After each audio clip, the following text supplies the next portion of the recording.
Okay, everybody, we will go ahead and get started. Welcome back. The exam closed late last night. There's still a handful of people that haven't taken it yet due to COVID. So I won't talk about any specific exam questions, items on the exam today. Once they have, I'll make it possible for you to go back and see which items you missed.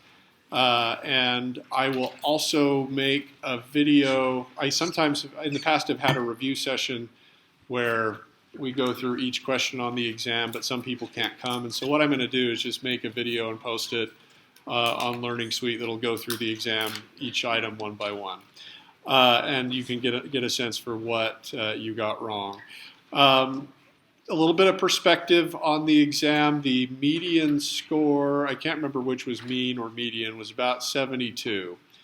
The first question folks often have is, what grade did I get on the exam? How do I know how well I did? The answer is I don't give letter grades on exams, which is an unhelpful answer to that question.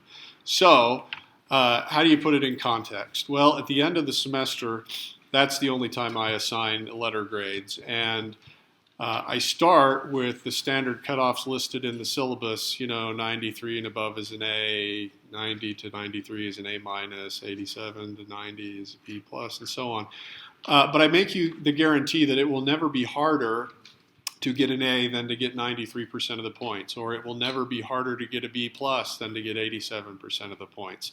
In other words, if everybody does great on all the exams, it's not like at the end of the semester I'm gonna pull a switcheroo and say, oh, guess what? Actually, now you had to have 97 points and above to be an A. We're not going to do that. That being said, sometimes, based on class performance, it's possible for me to lower the cutoffs somewhat from what they are listed in the syllabus. The way you can tell whether that's likely or not is just to pay attention to what the median score is. If the median or 50th percentile score is around 80%, the cutoffs in the upper half of the class tend to be what they are listed in the syllabus. If it differs from that, if it's substantially lower than 80%, then sometimes the cutoffs in the upper half of the class can be lower than listed.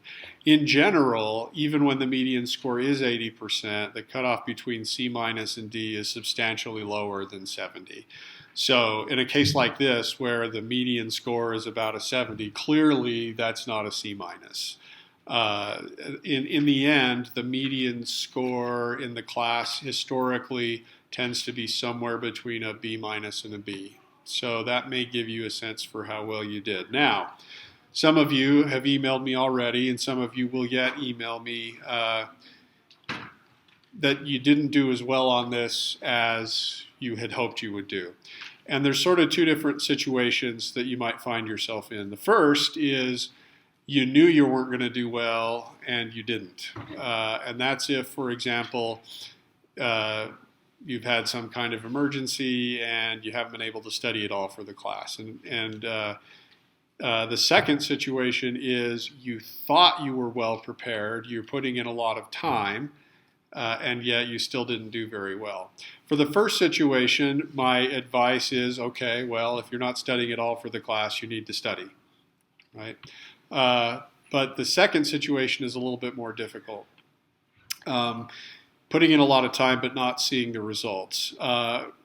One thing that can cause that is if you're putting in a lot of time but not spaced out appropriately. Some people say, I studied 40 hours for this exam in the 24 hours prior to the exam. And the math doesn't work, but also OChem is notoriously poor, or rather cramming works notoriously poorly for OChem. And that is because this class is more about what you can do than what you know. And so you need to think of this class like you think of athletic training or musical practice. The test is more of a performance than it is regurgitation of stuff that you know. You would never, or rather you shouldn't, I suppose you could try. You'd never show up to a marathon saying, hey, I'm here, no training, let's do this.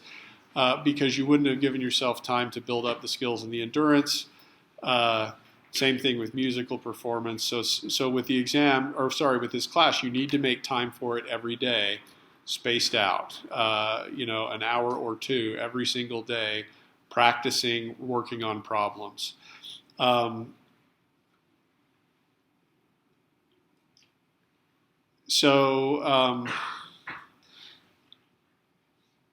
The other thing that happens when you're putting in a lot of time but not seeing the results is that likely you're not paying attention to the problems that you get wrong.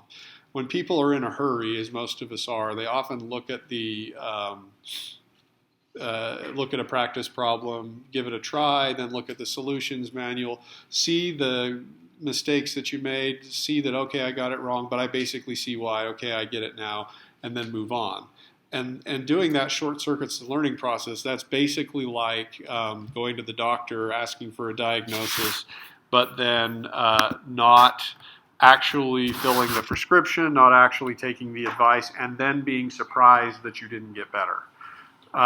Knowing the problem is different from fixing the problem. And you can't fix what you can't see.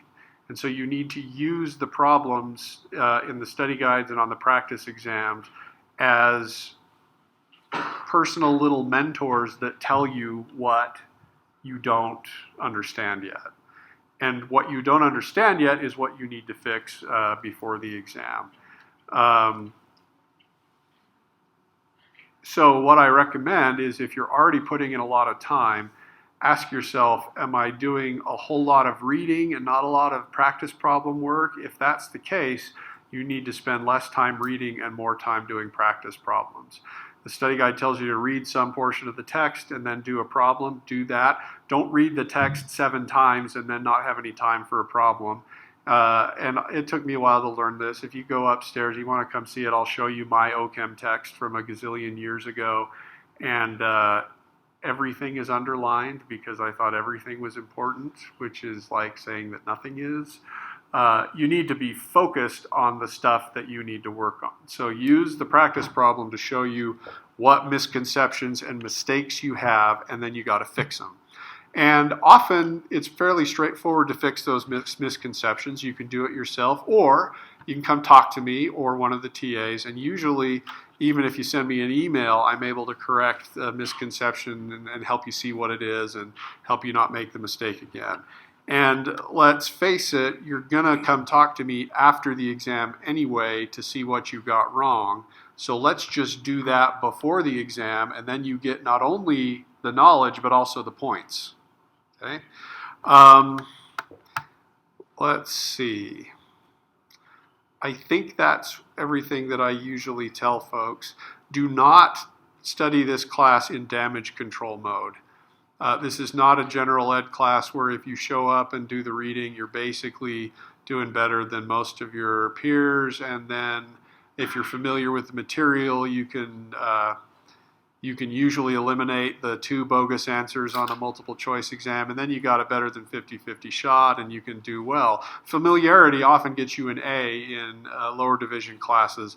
OChem, familiarity gets you maybe to the C performance level. So if you are merely familiar with the material and you're getting sort of C level grades, maybe you're below the median score, you're getting exactly what you get for being familiar. If you want higher than that, you need to push for mastery. An example from this from my own life, I made the bad decision this Christmas to play an organ solo in sacrament meeting. And I've been a ward organist for most of my life since my mission. I wasn't really athletic, and so when the other elders were playing basketball in the gym, I went into the chapel and lurked around on the organ like the Phantom of the Opera or something like that. So I learned to play it. I never had really any formal training, but I've gotten better at the hand-foot coordination. Seriously, my wife wonders how I can do that because I am such a klutz. So the the coordination required to do hands and feet at the same time should, by all means, by all accounts, should be completely impossible for me. But with some practice, I can do it, and I'm comfortable with the hymns. But I chose a piece that I won't even tell you what it is because it was so kind of cocky to think I could do this. But anyway, I chose this piece that was probably substantially out of my abilities, not even in the zone of proximal development. And so I thought, starting in early November, I thought, I'm going to do this, I'm going to practice. And for a while, I was going to the church in the morning, playing for 30 minutes to half an hour, and I was making progress, but there were still parts that were really hard, particularly parts where I needed to be playing and pushing a button to change the sound at the same time. And I knew those parts were hard, but then life got a little bit busy, and I stopped practicing every day and started doing it maybe once a week. And then the night before, suddenly I'm panicking, and I go over to the church to try to practice. I'm like, I need at least a couple of hours of practice to get this down. And about 1 hour in, this other dude shows up, the organist for another ward that wants to practice too. So I have to, he says, no, go ahead. And I play for a while with him sitting there, but that's kind of weird. And so then I leave. And the next morning, I'm praying to God that he will consecrate my performance for the good of my soul, which he did, but not by making the performance good. It was a disaster. I was nervous. I was playing so quickly. It was almost like I had to stop in the middle and say, wait, that wasn't it, and start again. It was terrible. I learned from that the Holy Spirit can't work with nothing, and so you gotta prepare. And so if your exam preparation was a little bit like my organ performance preparation, you started off strong and then life got busy, take a step back. The performance may have been a disaster, but the process isn't broken. You basically got out of the process what you put into it. If you adjust your process, you should get better results. Any questions you want to ask? If you want to, I'll be in my office all day today. You can come stop by and talk. If you want to make sure you're going to get me, send me an email and propose a couple of times this week or next that you might stop by, and I'll pick one. I'm happy to chat via Zoom and give you some more personalized recommendations based on the process you're doing. Keep in mind that about 150 points at the end of the semester will come from study guides and practice exams, which you get for just saying that you did them. That's like getting 100% on a almost midterm exam just for showing up. So that's going to buffer your score a little bit in the end. Let's focus now. The most important thing you can do now is to get current on what we're talking about now and prepare for the next exam. Any questions you want to ask? I'm sorry, dang it, I talked even longer this hour than I did during the first hour. Go ahead. Will aspects of this last exam be on the next exam? Like synthesis questions, stuff like that? Will stuff from the previous exam be on the next exam, synthesis and stuff? Synthesis questions are notoriously cumulative in the sense that they will require you to use reactions that you've already learned about. However, it's far more important to stay current because you will find as you do practice problems in the book, it's going to make you review stuff that you've forgotten from a previous unit anyway.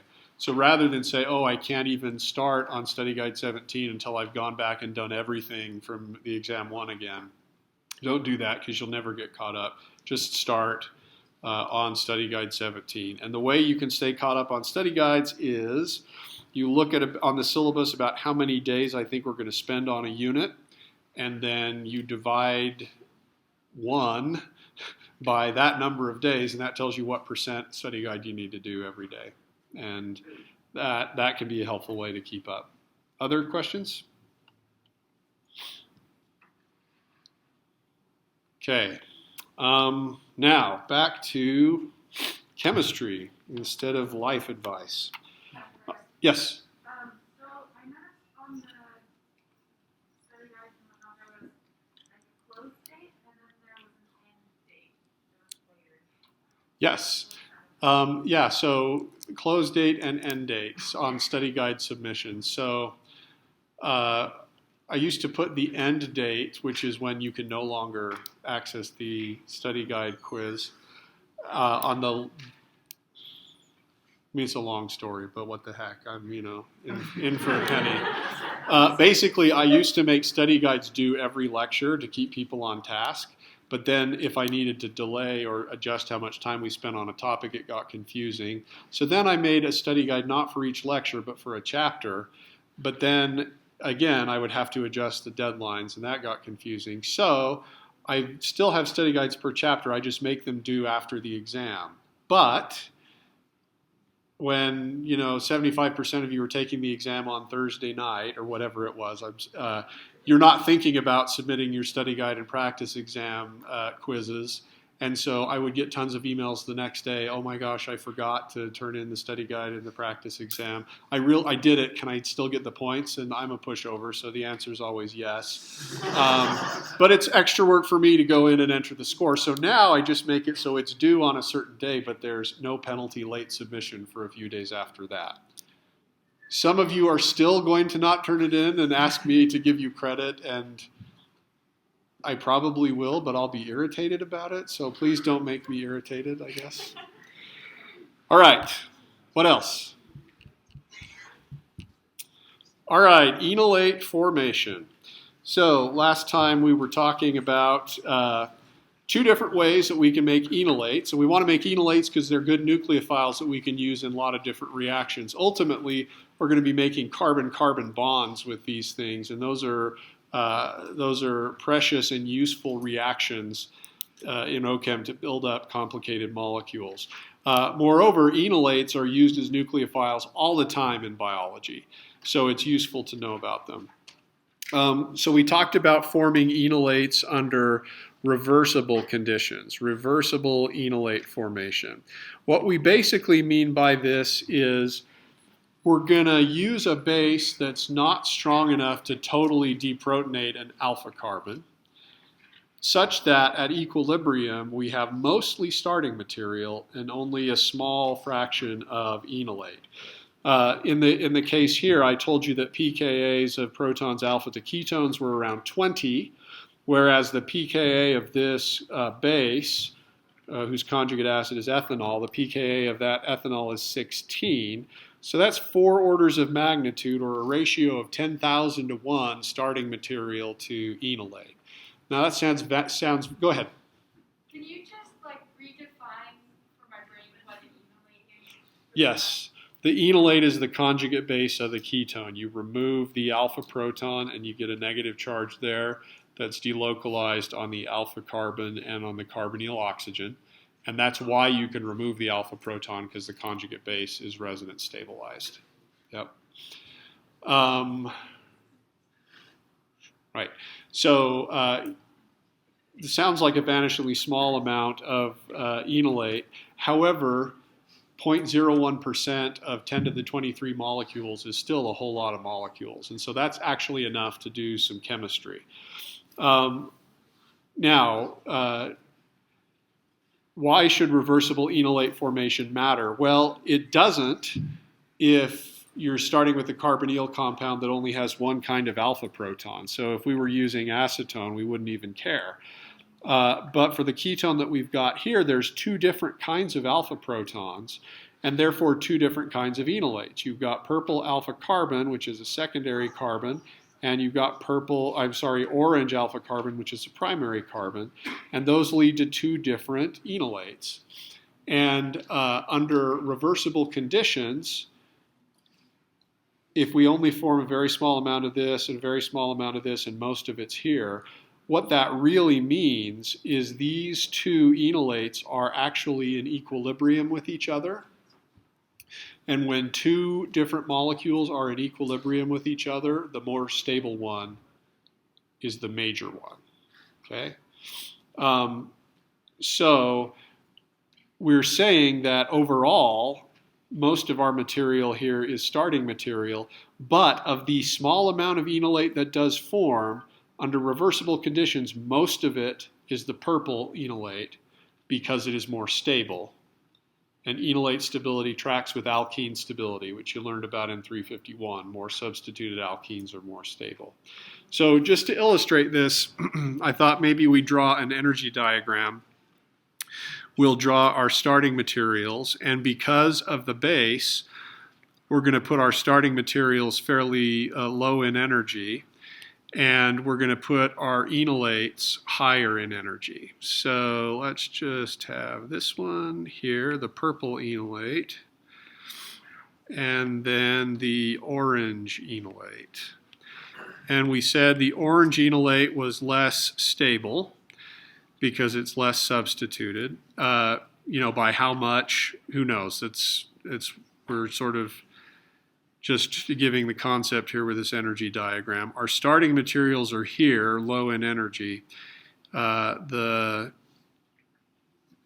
purple enolate is here, and the orange enolate is there. And there's a difference in energy between the purple enolate and the orange enolate.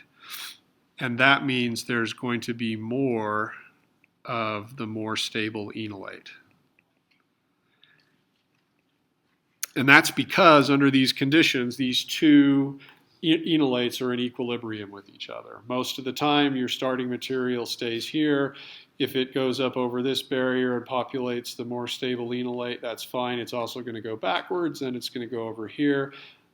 Purple and orange are in equilibrium with each other, and therefore the more stable, that's the definition of equilibrium, the more stable product, the more stable intermediate is the major intermediate. Understand that our goal is not just to make an enolate. We're going to do things with the enolate. I just haven't shown you that yet. So remember and you've had some experience with this before, right? In the SN1 reaction, we talked about carbocation stability. Our goal was never to make a carbocation, but we were talking about the stability of intermediates. This is like a tertiary carbocation versus a secondary carbocation. There's different stabilities of the intermediates, and that influences the outcome of the reaction. We're going to do other things, other reactions. An electrophile we'll introduce at this point, and that will go downhill to products. But we're talking about enolate formation because if we bring in an electrophile at this point, the electrophile of all of the small amount of enolate that exists, most of it is going to be this more stable one. So that's the one that's going to be reactive, and products that we get are going to come from that more stable enolate. Okay, questions you want to ask about that? Yes. How do you tell which enolate is more stable? It's easiest to see if you draw the resonance structure of the enolate that has a negative charge on oxygen and a double bond between the carbonyl carbon and the alpha carbon. Once you do that, you see that it's an alkene, sort of, right? And then stability will track with alkene stability. That is, the more alkyl groups you have on the sp2 hybridized carbons of the alkene, the more stable it is. There are reasons for alkene stability tracking with the number of alkyl groups attached. If you want to know more about that, come talk to me. It's a fairly simple explanation, but one that we don't really have time for. So, other questions? Okay, let's talk about irreversible enolate formation. There are two examples of this.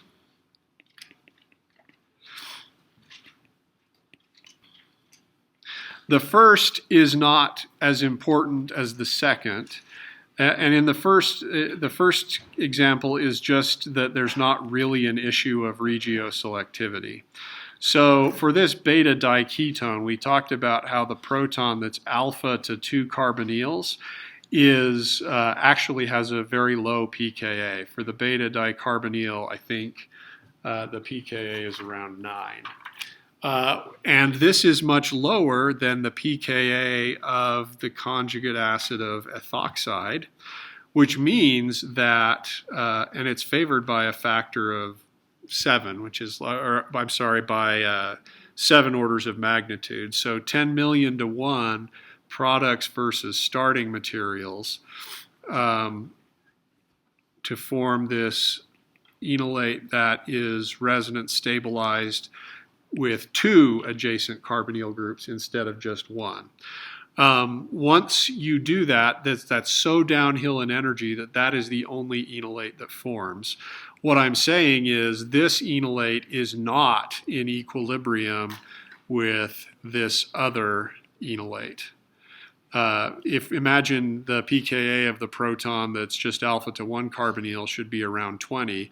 So you might ask the question, why don't we ever form this alternative enolate? And the answer is it's so downhill to go in this direction. It's basically 100% yield. Essentially no starting material left, and so the other enolate is not even in equilibrium with the products. And even if it were, the more stable enolate should dominate, and that's it. Questions about that? Using these beta keto carbonyl or beta dicarbonyl compounds is useful because you can use cheap and easy to make bases to do 100% enolate formation. So we're going to use molecules like this in the latter part of this chapter to do some chemistry in simple and inexpensive ways that would be difficult to do otherwise. The second method,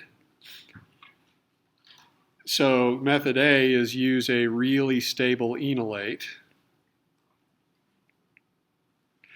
And that method is basically taking these two optional enolates and moving one of them way down in energy, so it's the only one that forms.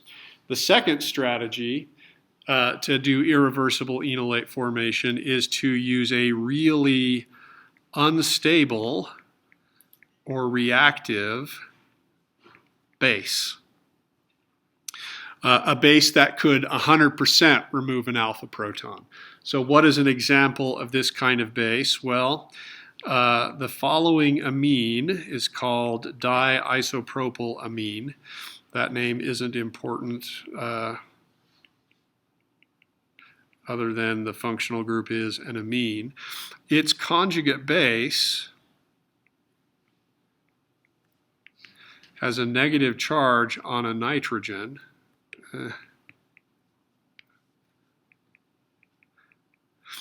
And the pKa of this proton is 40. All right, now compare that to the pKa of a ketone. Let me just put this base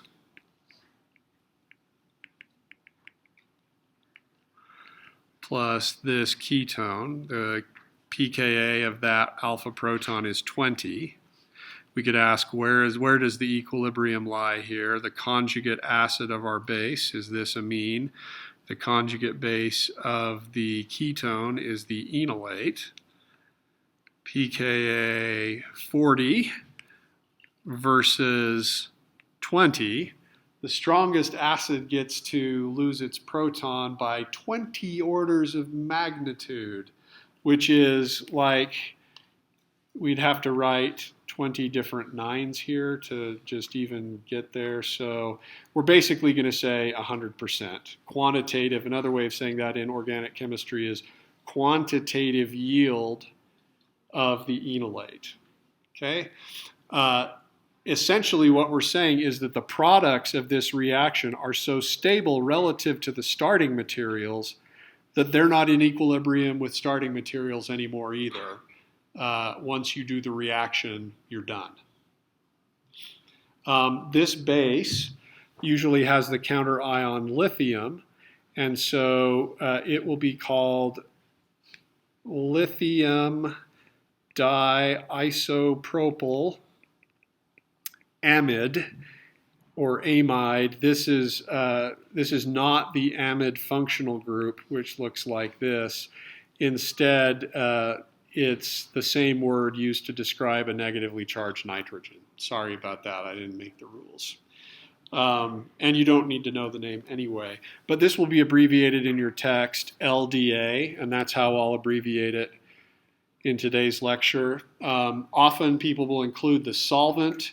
The solvent that's typically used for LDA is this ether, which is called tetrahydrofuran or THF. If you see that, this just happens to be a good solvent for reagents that have lithium. The oxygen helps chelate the lithium and helps the reagent be organic soluble. This is sort of an extraneous detail that you're free to ignore. Just I had some questions about, well, what does THF mean on the practice exam? And it's just solvent. Okay, so you get the idea that if we use this really strong base, we make 100% of the enolate, right? So that has some consequences in terms of the regioselectivity of enolate formation. Look at these two enolates. They are constitutional isomers of each other. Another word for that in OChem is regioisomers, and selecting one regioisomer over another is called regioselectivity. So I'm going to use that word because that's shorter than saying selectivity between two constitutional isomers. But I want to talk about what changing the base to LDA does to this energy landscape.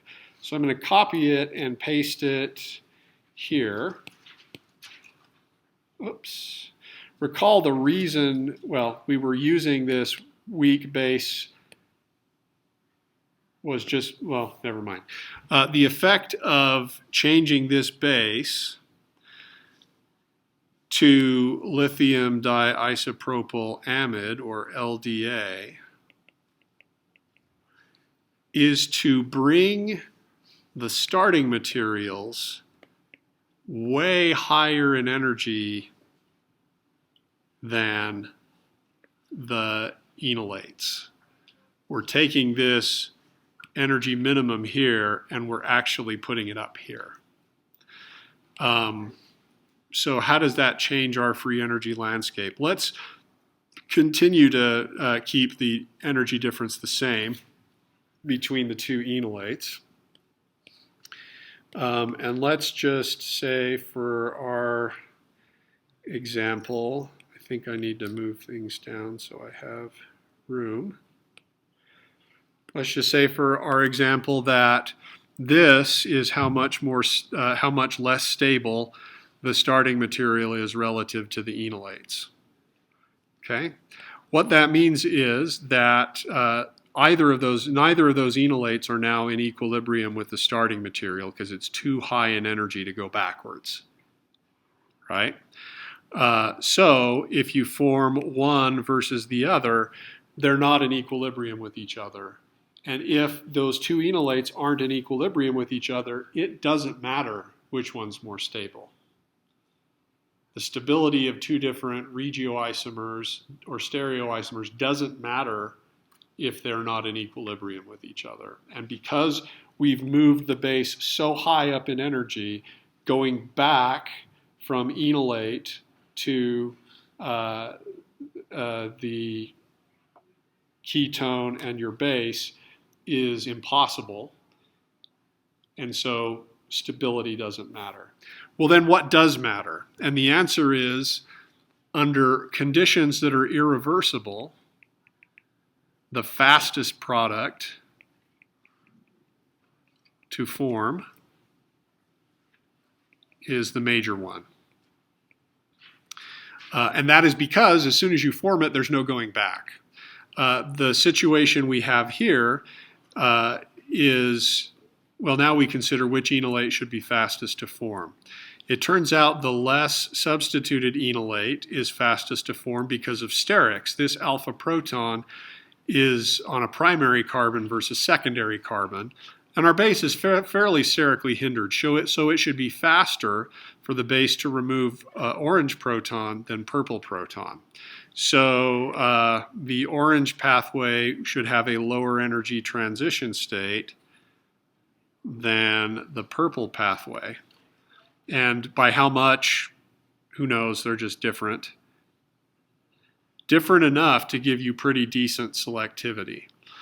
So under these conditions, the less substituted enolate becomes the major enolate because it forms fastest, and when the conditions are irreversible, the fastest to form product wins. Okay. Your text will call the fastest to form enolate the kinetic enolate. Whereas the more stable enolate, your text will call the thermodynamic enolate. I tend not to use those terms because I feel like they sometimes confuse the situation. All we mean by kinetic enolate is the one that forms fastest, and the reason this one forms fastest in this case is because of sterics. The reason we call the other enolate the thermodynamic enolate is because it's the more stable enolate. Now, people often ask the question, well, is the fastest to form enolate always the least stable one? And the answer is no. Actually, how fast something happens versus how stable the product is are sometimes not actually related to each other very much at all. Example A that we talked about, this is a case where the most stable enolate also forms fastest. And that will just depend on the situation. The reason it forms fastest is because this proton is just so much more acidic than the other ones. Okay. Here, there isn't a big difference in acidity between these two protons. They both have pKa's around 20, but one is more sterically hindered than the other, and that slows down the reaction. Okay, that may have been convoluted and complicated. Not sure I explained it well. Go ahead. What questions do you have? Yes? What's the best way that we can practice so we can know how correlated the fastest and most stable are? Or if they're completely different? So how do you practice so you know how correlated fastest to form versus stability are? It's going to depend on each reaction. For enolate formation, the fastest to form is going to be the less sterically hindered alpha carbon that's going to get deprotonated, which leads to, in this case, the less stable enolate. There are examples of things you've encountered before where the more stable product actually forms faster. Classic example of that was the E2 reaction, which I can talk about in more detail another time if you'd like. But so it will be a reaction by reaction issue. But we're going to use these two ideas, which is the most stable product versus which one is fastest to form, to sort of think about product ratios and what we can expect for reactions. Yeah. And so you said that the less sterically hindered forms faster. Would electron withdrawing groups affect the sterically hindered one? Or no? Would electron withdrawing groups affect the less sterically hindered one? That's a good question. I suppose you could ask the question, what if you did things over here to make this proton way more acidic than that one? And I think at some point you could make the selectivity worse, right? But I can't think of a way to sort of rationally do that. Other hands. I don't think that was a great answer. The answer is I don't know. Yeah.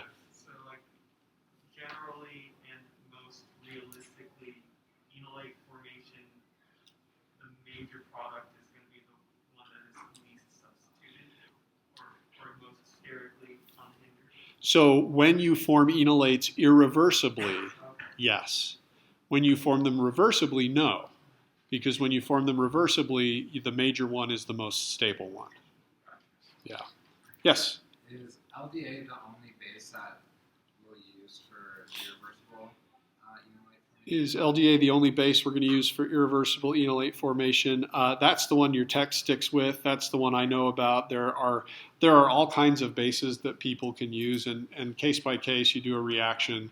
When you first discover it, you try a bunch of things, and you just use whichever one works the best. So when we see LDA, we can assume it's irreversible, and when That's it's right. any other base, we assume it's Well, the way you make that comparison as to how do I know if it's reversible versus irreversible, compare the pKa of the alpha proton to the pKa of your base's conjugate acid, and if it's like if a factor of 20 orders of magnitude, then for sure it's irreversible. Yeah. will this be the case then that you often give us the pKa values of like the specific hydrogens, or Will I give you pKas of values of specific hydrogens if you need them?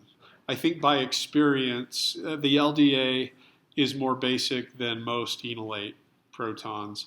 Any bases that you might consider as alternatives would sort of be on, or related molecules would be on the pKa table.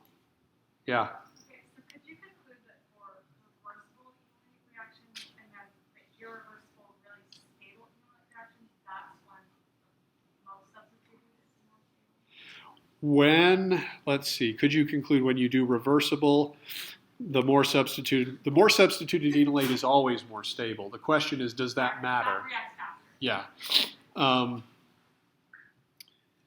I think this case is the only one I've shown you with enolates where the more substituted, or where the more stable enolate is the one that forms fastest.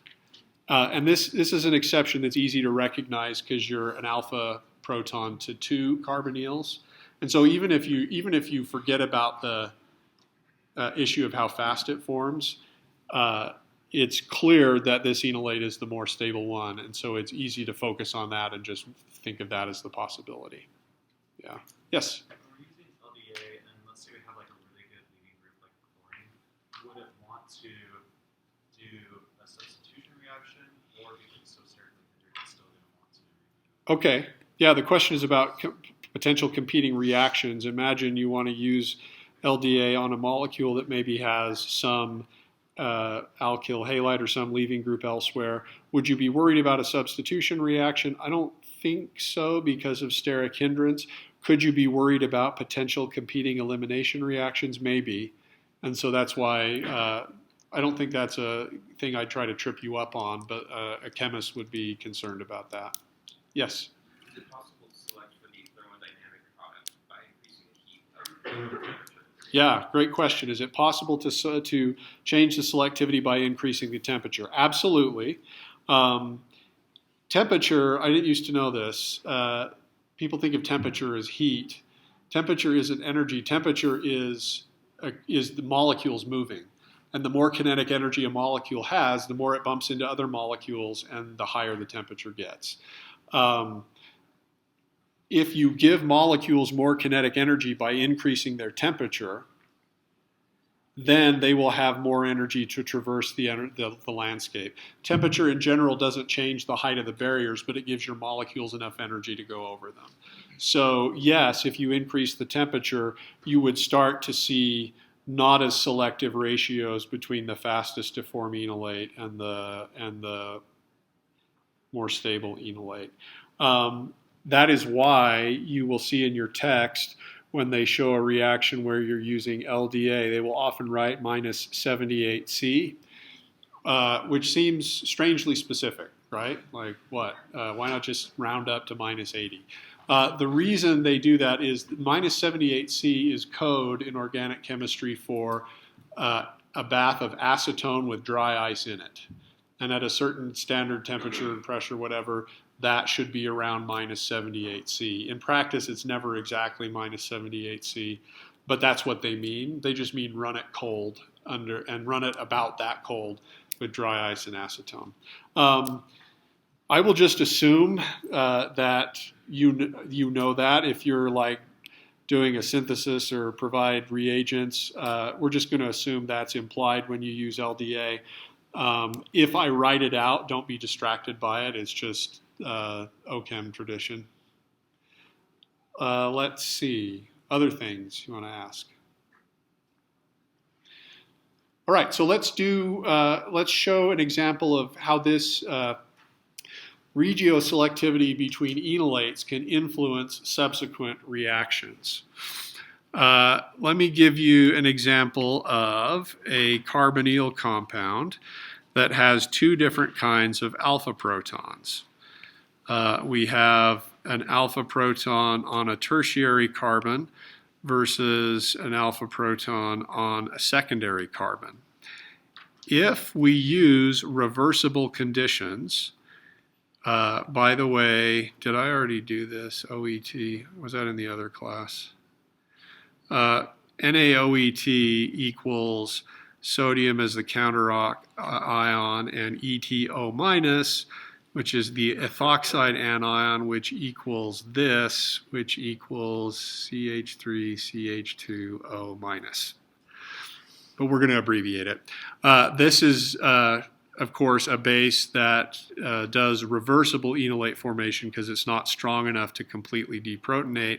And under those cases, the enolate that you're going to be thinking about is the more substituted, more stable enolate. And it's easier to see which is the more substituted enolate if you draw the resonance structure that has the negative charge on oxygen.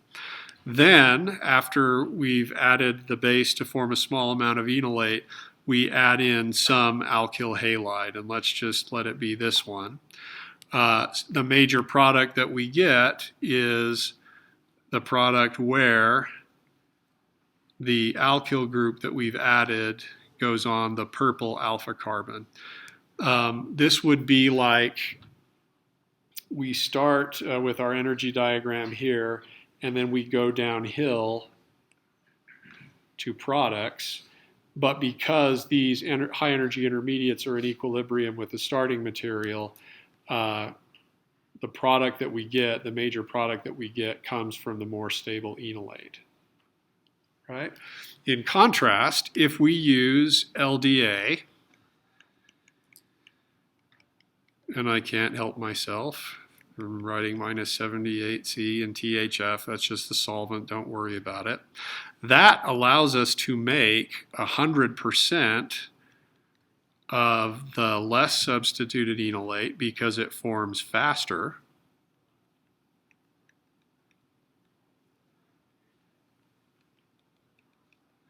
And in that situation, the only enolate that we have to react is this orange enolate. And so when we, in the next step, bring in an alkyl halide, we form the new bond with the less substituted carbon. And I should point out here that we're using an enolate as a nucleophile in an SN2 reaction. So if you're wondering what the heck's going on, negatively charged carbon is attacking the antibonding orbital between carbon and bromine on the alkyl halide. Bromine is leaving, and you make a new carbon-carbon bond. And these are the new bonds that we're making. That reaction is called enolate alkylation, but it's really just an SN2 reaction using an enolate as a nucleophile. Okay, these two products are regioisomers of each other. The reversible conditions are regioselective for the purple product. The irreversible conditions are regioselective for the orange product. Yeah? So for the first reaction, the enolate is like, we have a major and a minor enolate. When we do the irreversible, it's just one product basically? Yeah, the question is, for the first one, we would have some of both enolates. For the second one, is it just this product? I think the question is about product ratios. Do you observe some amount of this product that comes from the less stable enolate up here? We'll make it really small because we have a small amount. Sure. And what is the ratio? It's going to depend on the exact molecule. I'm not even going to throw any numbers out. Major just means greater than 50. And same thing down here. Do we ever see, using LDA, some of the other enolate, but in a really small amount? And I think the answer is yes, and that's going to depend on how well, it's not going to shrink, so just delete it. That's going to depend on how well you control the temperature and so on. Yeah, same question? Okay, go ahead. Would you ever see like a Williamson ether synthesis type of reaction going on with that reaction of oxygen? Yeah, great question. And this is one of the reasons why people don't usually do this reaction. The question is, would you see a Williamson ether synthesis with ethoxide attacking the primary alkyl halide? Yes, like that's a reaction you've probably already done in 353. I have a story about the Williamson ether synthesis that I did in 351 that I'll tell you another time. But that's just a fast SN2 reaction. So yeah, in practice, this reaction is troublesome because You only form a very small amount of enolate, but you got a lot of your ethoxide to begin with, so what's to prevent that from happening? I don't actually know, because I've never done that particular reaction. I'm going to allow you to pretend like we exist in a world where this reaction works great, but in practice, it's not. All right, we'll see you next time.